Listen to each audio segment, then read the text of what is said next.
Alex Radetskyi from Board Game Co, and today I'm reviewing Rurik 2nd Edition from Fantasia Games. As the name might imply, this is the 2nd edition of Rurik, previously known as Rurik Dawn of Kiev from Peacekeeper Games, a game that I have absolutely loved since I first played it. It has been in my top 20 games of all time, year after year. I adore the experience, and today I'll be talking a little bit about why I like Rurik so much, although not a full review. I'll link down below to my previous reviews of Rurik if you want to see that, and then I'll be talking a little bit about the 2nd edition, some of the changes, and how I feel about those. Before I do, please note, this is a prototype, all rules and components subject to change, and I'll have a link to the crowdfunding campaign down below. And additionally, I should note that I did do sponsored gameplay content around this game. So I have done sponsored content. This review is not sponsored, but you also should separate, I guess, the two different aspects. I love Rurik. I have a well-documented history of loving Rurik. That sponsored potential bias that comes into play should be taken into account when I tell you my thoughts on the changes from this version of Rurik. With that said, let's talk a little bit about Rurik and then about the 2nd edition changes. I love Rurik. Again, I'll link to it down below so you can watch my full review of the previous edition as well as the expansions, but I think Rurik is an excellent game that gives you area control, but it's much more than area control. It's far more about the action selection system that Stanislav Kordonskiy put together. See, the action selection system is going to have you placing advisors onto the board in order to claim your various actions. The advisors have a strength on those tokens that are going to define how much influence you have over which action you get. But you're going to be resolving your advisors in order from your lowest strength to your higher strength. So there's an interesting trade-off of the control you get with your higher strength advisors versus the pacing and control you have with the lower advisors that will be resolving first.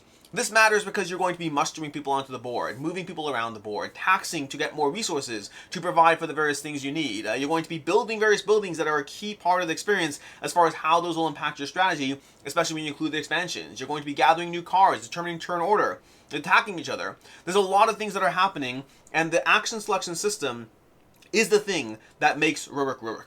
In a game, in a world full of so many amazing area control games, they all have to have something that stands out. And for Rurik Dawn of Kiev, that thing has always been the action selection system. It's a reason why Rurik Dawn of Kiev is one of my favorite games of all time. It's an absolute 5 out of 5. It's been in my top 20 consistently year after year. I don't know if it's ever actually broken to the top 10. I think it's been like at 11 or 12 consistently.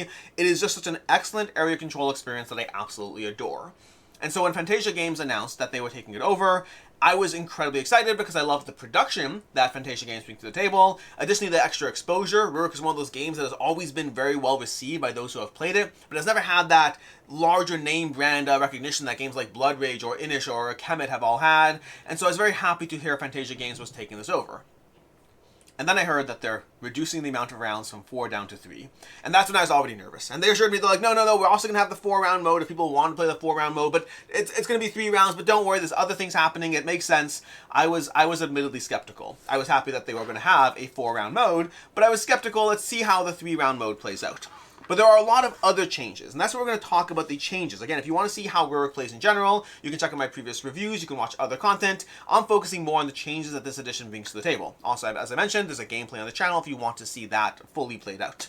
But aside from that, the main focus of the changes here, I'm not going to focus on every detail. There's small things like the separation of deeds into different classifications of deeds. That's nice. It's a decent quality of life change, but either way, I would have been fine with it, fine without it. It just ensures that the marketplace has a diversity of different types of options when you're choosing deeds, which are an important component of the game.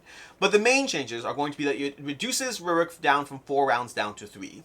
I still don't like that, by the way. I think it works overall, and I'd be hesitant to bump it back up to 4. I do think you lose some things by reducing it down to 3 rounds instead of 4. I think you lose some of the nuances of strategy that you previously had in the game. I think you gain a lot of other things, so that the net total is a positive for me, but I do think you lose a little bit. The biggest thing for me is one of the brilliant areas of Rurik is the fact that you have these goals you're going for when you play the game. And the thing about these goals, so for example, a classic one is going to be ruling regions. You want to rule 5 different regions, including Kiev and Novgorod, to get to the top of this track and earn 8 points.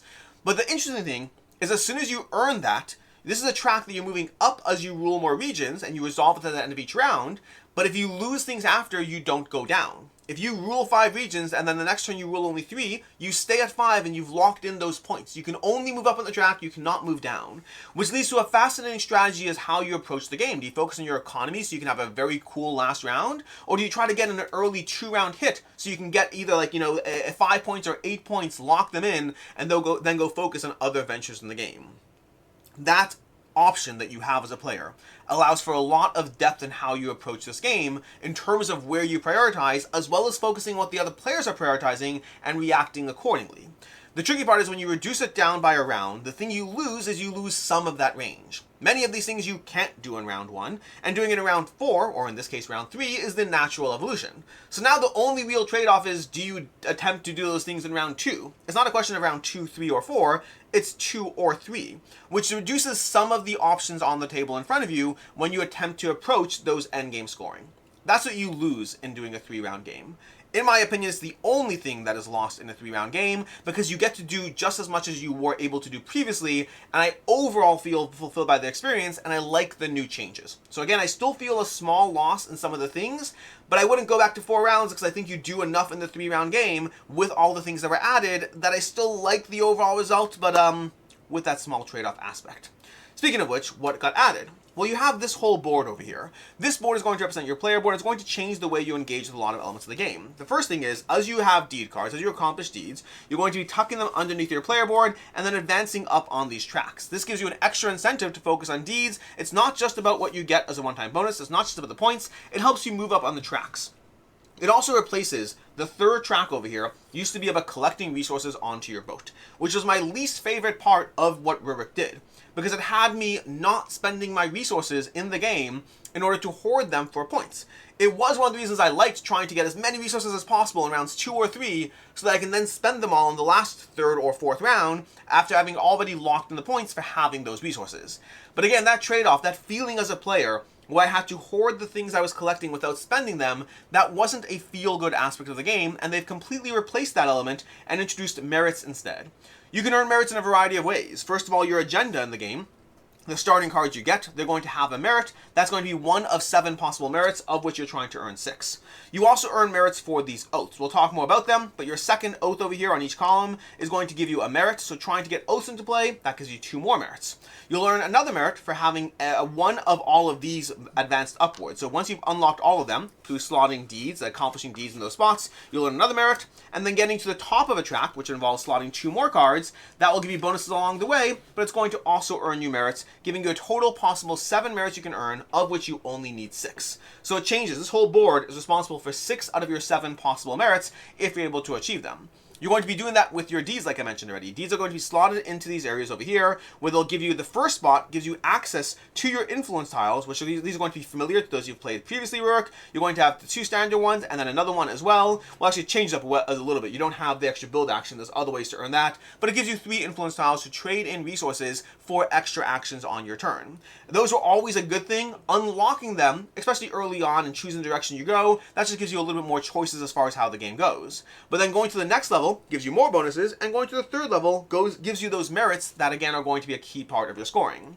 Additionally, as you build buildings, you're going to get column and row bonuses as you do so. Because as you build buildings, so first of all, when you build a full column of buildings onto the board, you're going to get 2 income each round. Additionally, as you're in other buildings, you're going to be unlocking more bonuses for those rows and, well, not really rows, the things you uncover, plus column bonuses of points and income, and all of these bonuses in addition to what a building already does. Speaking of which, 2 of the buildings are basically the same from the last game. There's going to be strongholds and marketplaces. Those are the same.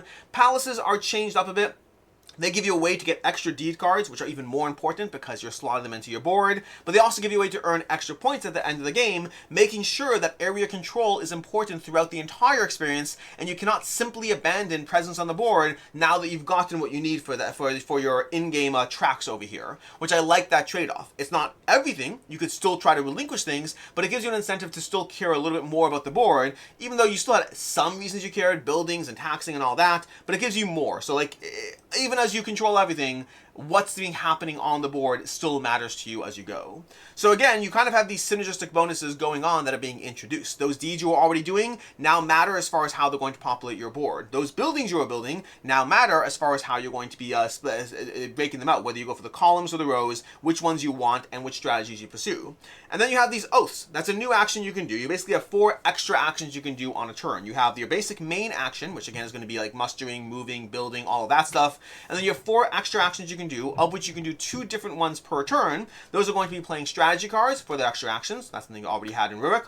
Those are going to be accomplishing deeds, which you already had in the previous edition, but now they have more meaning as far as what they do. Those are going to be these influence tiles, of which you had some in the original Rurik, and now you have another one. And then there's going to be the oaths as the 4th action. This is an entirely new one, where you can pay resources in order to put oaths on. These ones are going to replace units of your opponent with your own, similar to what the churches did in the last game. And then over here we have these, the Oath of Plenty, which is going to give you a whole bunch of coins, as well as being able to activate the top card of the discard pile from the strategy deck. So you want to time that as well with the cards that work well with your strategy.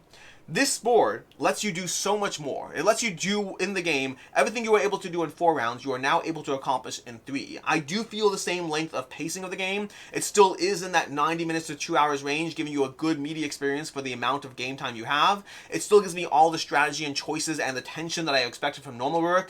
I have a drop less as far as the way the game can scale on that 4th round. That I miss a little bit. Again, I do think that there's a breadth of strategy that's opened up by having 4 full cycles as opposed to 3 full cycles, but I think that is overly compensated for, and then some, by this board over here, which gives you a lot more options as far as how you approach the game and how you approach your synergies. So overall, final thoughts-wise, I like this version of Rurik.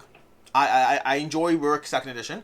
I think they did an excellent job. The production is already great. Again, Fantasia Games is known for that, so I expected that. But for me, the fact that they were able to not just give me a newer, cooler looking version of Rurik, but rather they gave me a game that is the same spirit of everything Rurik Dawn of Kiev brought to the table, but with changes that overall represent an improvement from the game, giving me more things and more synergies. I mean, rating-wise, it's still going to be a 5 out of 5. That didn't change. That doesn't really go. You don't really get higher than a 5. I still love this game. It still provides one of the best area control experiences. That action system from Stanislav Kordonskiy that he's utilized here, he also utilized if you want more of a Euro experience. He's utilized that in Minos Dawn of the Bronze Age. I personally prefer Rurik, but both of them are fantastic games. But it really provides an absolute ton of tension as far as how you approach things, and the changes they've made are all solid changes that overall improve the experience for me. So Rurik 2nd edition, it's a 5 out of 5. It's everything I wanted it to be. In any case, until next time, I hope you found this review helpful in some way. As always, I'm Alex Radical from Board Game Co., and I hope you have a good one.